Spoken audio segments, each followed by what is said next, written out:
Right now, millions of young people navigate a digital ecosystem designed to overwhelm them. Between algorithmic feeds prioritizing outrage, complex peer dynamics, and constantly competing ideologies, the modern youth experience is loud and relentless. Surviving that environment with any sense of purpose requires an internal filtration system, a moral compass. It's the tool that allows for clear decisions when the surrounding world descends into chaos. Our society usually recognizes this need, but the default response is to bury the problem under words.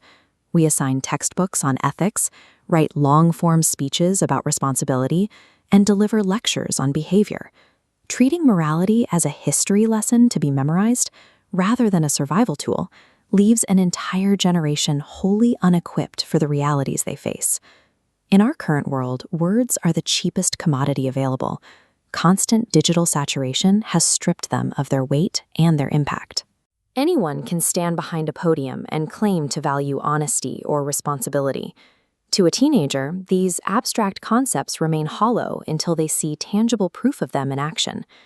Relying on the lecture model fails to help the student. It merely creates a false sense of accomplishment for the educator. We check a box, assuming the lesson was learned simply because the words were spoken. Relying exclusively on verbal instruction adds to the endless background noise, the kind of noise that young people eventually and inevitably tune out. This brings us to the hypocrisy gap, the psychological distance between values loudly preached and how leaders behave when no one is watching. Observing this, young people recognize the rules don't apply to the rulemakers.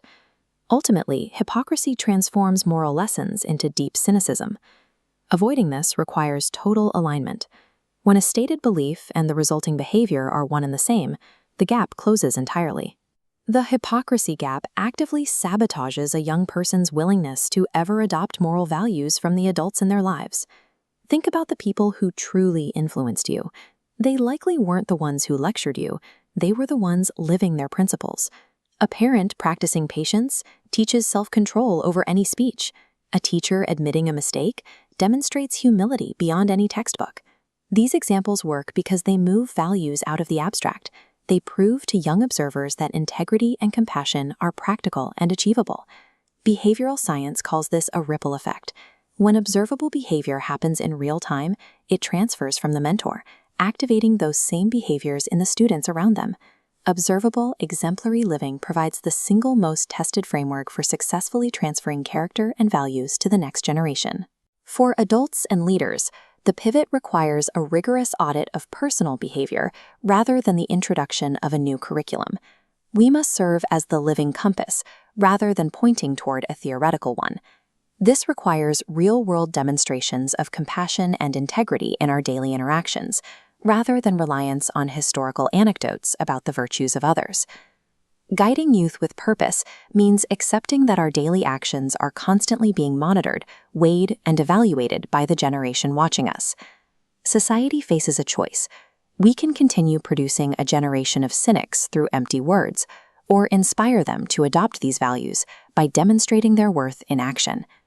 Moral values cannot be successfully transferred through reading assignments or heavy-handed lectures alone, because ultimately, true character is never merely taught through words.